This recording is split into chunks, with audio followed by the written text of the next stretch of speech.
Amara was known in her village for one thing. Her mouth never rested.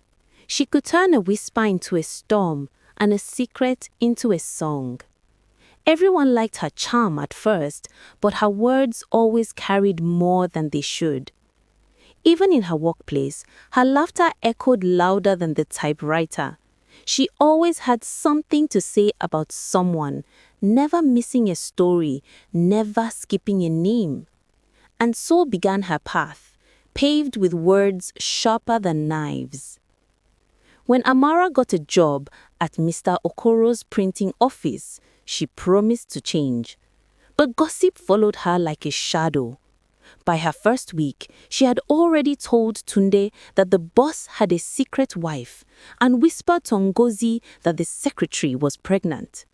Her lies spread like Hamatan fire, and soon the office buzzed with confusion. Still, Amara smiled proudly, thinking she was only keeping things interesting. Mama Ifeoma, her old neighbor, warned her gently. "My daughter, the tongue can build a house or burn it." But Amara only laughed. She said gossip was harmless and fun, like seasoning in a pot of soup. Mama Ifeoma shook her head. "One day," she said, "your tongue will light a fire you cannot quench." Amara waved her hand and went on talking. Mr. Okoro called everyone to a meeting. The office was tense. Nobody trusted anyone. Rumors had divided the workers. Some accused others of stealing, others of lying. Amara sat quietly, pretending to be shocked. Inside, her heart beat fast. She knew the fire had come from her mouth, but fear sealed her lips this time. Tunde discovered that Amara was behind most of the whispers. He felt betrayed, for he had once defended her. "Why do you enjoy this?" he asked. Amara shrugged. "It's just talk. People like stories." Tunde shook his head and walked away. For the first time, Amara felt something heavy inside, something like guilt. Ngozi, once Amara's closest friend, grew tired of the constant gossip. One day, she shared Amara's secret habit with the boss. "She brings trouble wherever she goes," Ngozi confessed. When Amara heard of it, she felt betrayed. She couldn't believe her best friend had turned against her, but deep down, she knew it was only the harvest of her own words. Mr. Okoro called everyone to a meeting. The office was tense. Nobody trusted anyone. Rumors had divided the workers. Some accused others of stealing, others of lying. Amara sat quietly, pretending to be shocked. Inside, her heart beat fast. She knew the fire had come from her mouth, but fear sealed her lips this time. Tunde discovered that Amara was behind most of the whispers. He felt betrayed, for he had once defended her. "Why do you enjoy this?" he asked. Amara shrugged. "It's just talk. People like stories." Tunde shook his head and walked away. For the first time, Amara felt something heavy inside, something like guilt.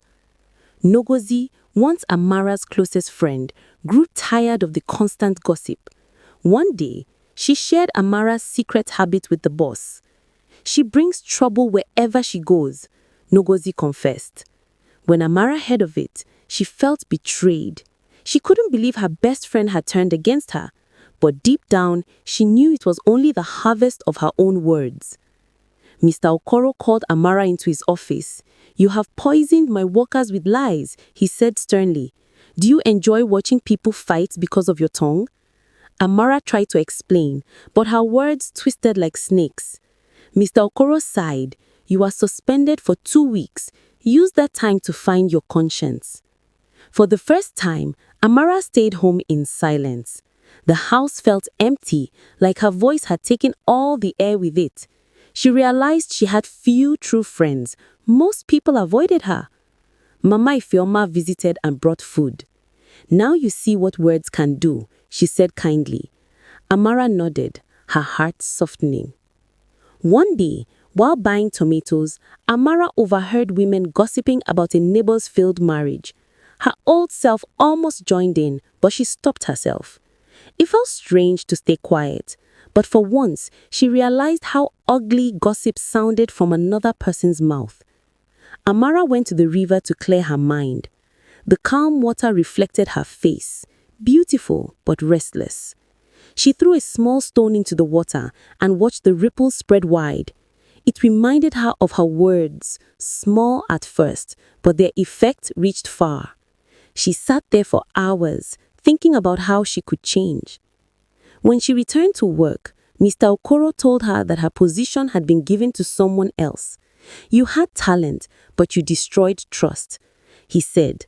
Amara felt tears sting her eyes. She walked out of the office slowly, realizing she had lost more than a job. She had lost her respect. Mama Ifeoma took her under her wing. "Let me tell you a story," she said. She spoke of a bird that could sing sweet songs but used its voice to mock others until it lost its gift forever. Amara listened quietly. "You mean I am the bird?" she whispered. Mama Ifeoma smiled gently. "Only if you refuse to change." Amara went back to the office to apologize. She met Tunde first. "I was wrong," she said. "My words hurt you." Tunde nodded. It takes courage to say that. Her apology spread, not like gossip, but like healing rain. On the next village meeting, Amara was asked to help record minutes. Many expected her to misbehave, but she walked quietly. When people started gossiping, she calmly said, "Let's focus on the meeting." Everyone was surprised. Mama Ifeoma smiled from the back row. Amara started a small shop selling fruits. She greeted everyone kindly, without gossip. Business was slow at first, but people began to trust her again. Her silence became her strength. Where words once destroyed, peace now grew. Nogozi came to the shop one day, shy and nervous. "I miss our friendship," she said softly. Amara smiled. "We both made mistakes." They hugged, and a friendship once poisoned by gossip began to heal. One afternoon, a woman whispered a juicy secret about Mr. Okoro's new wife. The temptation was strong. Amara's heart raced, but she smiled and said, "I'm not interested." It was the hardest sentence she had ever spoken, but it freed her completely. People began to notice her change.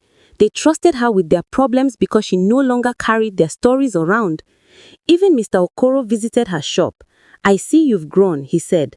"I'm proud of you." His words were a crown she had long lost. Mama Ifeoma invited Amara to speak to young girls about the danger of gossip. At first, Amara was nervous, but as she told her story, the girls listened with open eyes. Her pain had become a lesson for others.